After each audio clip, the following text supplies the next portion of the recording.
To live is to communicate.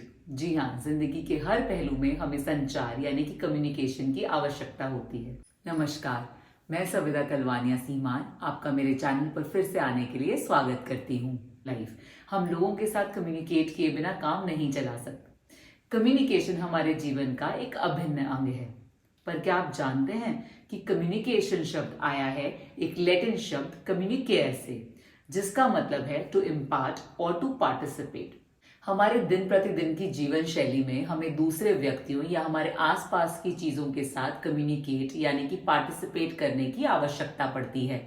पर जैसे जैसे बिजनेस ग्लोबल होते जा रहे हैं वैसे वैसे कम्युनिकेशन की अड़चनें भी बढ़ रही हैं। हमें अक्रॉस द बॉर्डर लोगों के साथ कम्युनिकेट करना पड़ता है।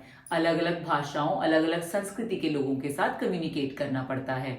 इसलिए पहले से भी ज्यादा आवश्यक हो गया है कि हम अपने कम्युनिकेशन स्किल्स के ऊपर काम करें ताकि हम अपने कॉमन गोल्स को अचीव कर सकें। पर्सनल हो या प्रोफेशनल सक्सेस, दोनों के लिए ये जरूरी है कि हमें लोगों के साथ अपने विचारों का आदान प्रदान करना आता हो, चाहे फिर वो हम लिख कर करें या बोल कर।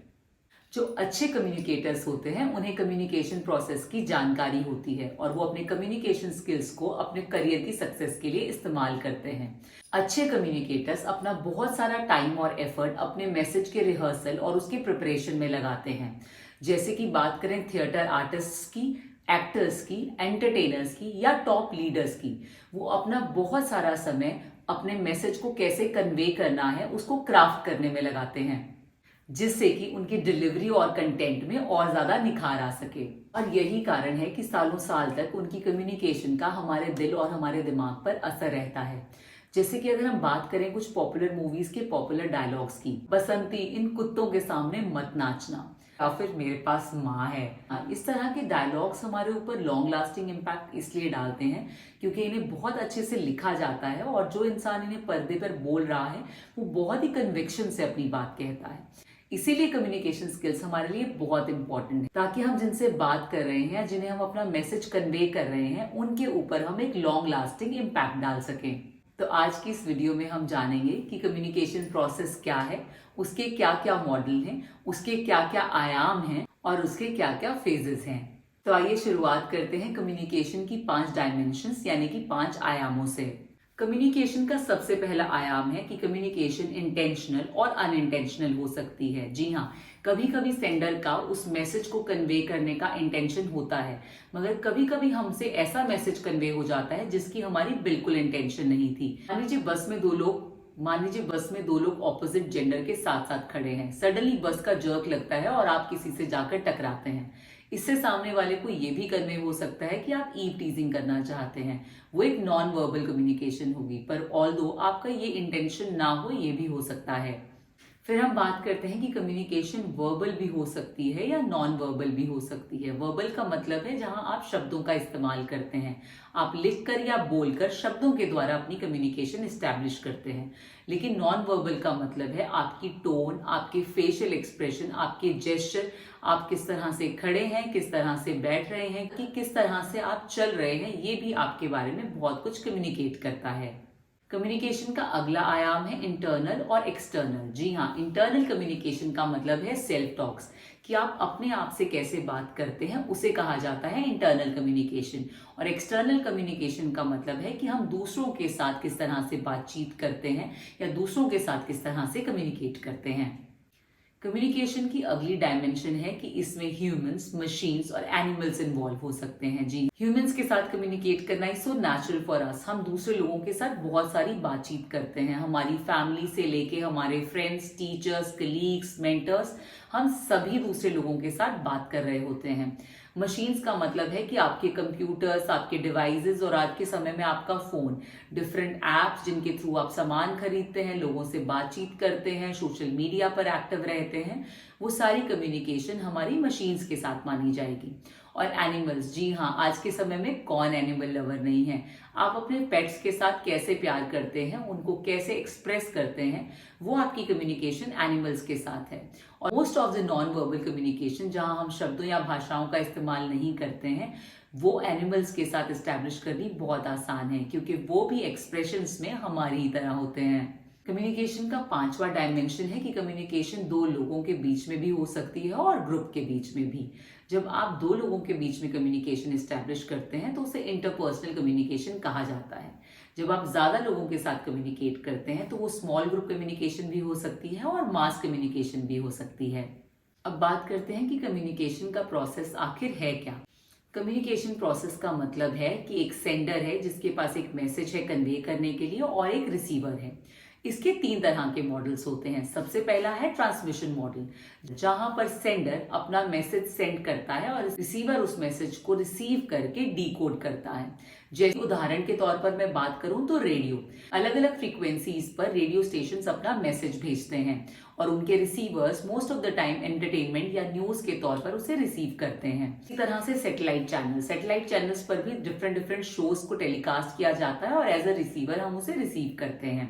ये एक ट्रांसमिशन मॉडल है बिकॉज एक इन्फॉर्मेशन को ट्रांसमिट किया जा रहा है और सामने वाला उसे रिसीव कर रहा है। अगला मॉडल है रेसिप्रोकेट मॉडल। जी हाँ, यहाँ पर सेंडर अपना मैसेज तो भेज ही रहा है लेकिन जो रिसीवर है वो वापस से फीडबैक भी दे सकता है।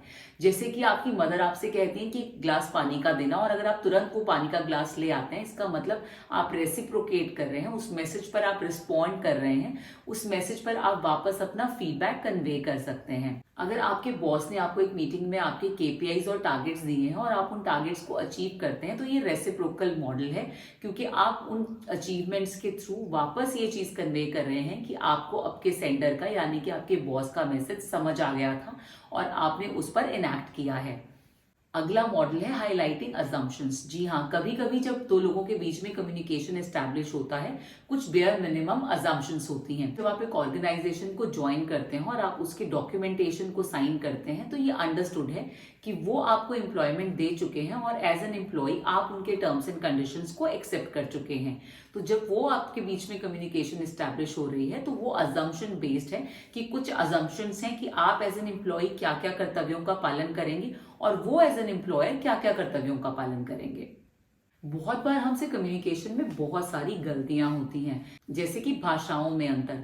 हम कहते कुछ हैं और सामने वाला समझता कुछ है। तक कि भारतीय भाषाओं में इतना डिफरेंस है कि जो शब्द एक जगह पर गाली के तौर पर इस्तेमाल किया जाता है वो कहीं और किसी का सरनेम भी हो सकता है। सिमिलर, एक प्रदेश में एक भाषा में उस रिलेशनशिप का मतलब सिस्टर हो सकता है और सेम शब्द का मतलब दूसरी भाषा में मदर हो सकता है। तो इसलिए बहुत जरूरी है कि हम कम्युनिकेशन प्रोसेस को बहुत गहराई से समझें। आइए आप समझते हैं इसके 5 फेजेस। सबसे पहला फेज है सेंडर हैज एन आइडिया। जी हाँ, जो सेंडर है जिसने मैसेज कन्वे करना है उसके दिमाग में एक विचार या एक आइडिया आता है। और जब हमारे दिमाग में कोई आइडिया आता है तो हमारे दिमाग में बहुत सारे अजम्पशंस होते हैं, बहुत सारी फिल्टरेशन होती हैं कि हमें ये बात कहनी चाहिए, नहीं कहनी चाहिए, हमारा आइडिया अच्छा है या बुरा है, सामने वाले को कैसा लगेगा। तो हमारे दिमाग में जो बहुत सारी फिल्टरेशन चल रही होती है, उस फिल्टरेशन से पार करके हम उस स्टेज पे जाते हैं जहां पर वो आइडिया हमारा एक्सप्रेशन बनता है, हमारा मैसेज बनता है। आपका आइडिया आपके मैसेज में कन्वर्ट हो जाता है जब आप ये प्रोसेस कर चुके हैं अपने दिमाग में कि मेरे मन में ये जो विचार है इसको मैंने एक्सप्रेस कैसे करना है, इसको मैंने कहना कैसे है, इसको मैंने कन्वे कैसे करना है। जब हम अपने आइडिया को मैसेज में कन्वर्ट कर रहे होते हैं या मैसेज बनाने के लिए उसे प्रोसेस कर रहे होते हैं तो हमें कुछ बातों का ध्यान रखना होता है। जैसे कि सबसे पहले सब्जेक्ट, कि हमारा मैसेज एक्चुअली में है किस चीज के बारे में। फिर हमारा उस मैसेज को कन्वे करने का पर्पस क्या है। क्या हम चाहते हैं कि सामने वाला उस काम को कर दे, या हम सिर्फ वो इन्फॉर्मेशन के लिए दे रहे हैं, या हम चाहते हैं कि उसके बेसिस पे आगे फर्दर कोई और प्रोसेस हो। उसके बाद है कि हमारी ऑडियंस कौन है। जी हाँ, कि अगर हम छोटे बच्चे से बात कर रहे हैं तो हमें उसके स्तर पर आकर उसकी लैंग्वेज या उसके वे से उस चीज को कम्युनिकेट करना पड़ेगा। अगर हमारी ऑडियंस हमारे वर्कर्स हैं जो अलग अलग प्रदेशों और अलग अलग भाषाओं से हैं तो वहां पर हमें अपना मैसेज उसके अकॉर्डिंगली कन्वे करना पड़ेगा। अगर आप हाई सूट एग्जीक्यूटिव्स के साथ बात कर रहे हैं, उन्हें कोई प्रेजेंटेशन दे रहे हैं, तो आपको अपनी कम्युनिकेशन को उसी हिसाब से, अपने मैसेज को उसी हिसाब से मोल्ड करना पड़ेगा। तो हमारी ऑडियंस कौन है, इस पर भी हम अपने आइडिया को मैसेज में कैसे कन्वर्ट कर रहे हैं उस पर डिपेंडेंट बहुत ज्यादा। फिर है हमारा मूड और स्टाइल। जी हाँ, हम किस मूड में अपना मैसेज कन्वे कर रहे हैं, किस स्टाइल से हमारा मैसेज कन्वे कर रहे हैं, उससे भी हमारे मैसेज पे बहुत ज्यादा इम्पैक्ट आता है। फिर है हमारा कल्चरल बैकग्राउंड। जी हाँ, कभी कभी हमारे कल्चरल बैकग्राउंड से हम कोई मैसेज कैसे कन्वे कर रहे हैं उस पर इम्पैक्ट आता है। जैसे कुछ लोग अपनी बात ही किसी स्लैंग या गाली से शुरू करते हैं। वो सामने वाले को गाली नहीं देना चाहते, लेकिन उनके बोलने का स्टाइल या तरीका ही ऐसा हो चुका होता है। दूसरा, हम जब मैसेजेस का चुनाव कर रहे हैं तब कल्चरल बैकग्राउंड सामने वाले का क्या है उससे भी बहुत इम्पैक्ट आता है। जब आप किसी शब्द को बोलते हैं, जैसे आपने किसी को कहा कि यार ये तुमने काम गलत कर दिया, तुम बहुत बेशर्म हो, सामने वाला उस मैसेज को गलत तरीके से भी ले सकता है कि ऐसा कौन सा काम है मैंने जो किया है जिससे मुझे की शर्म आनी चाहिए। Some time people take it on their character as well.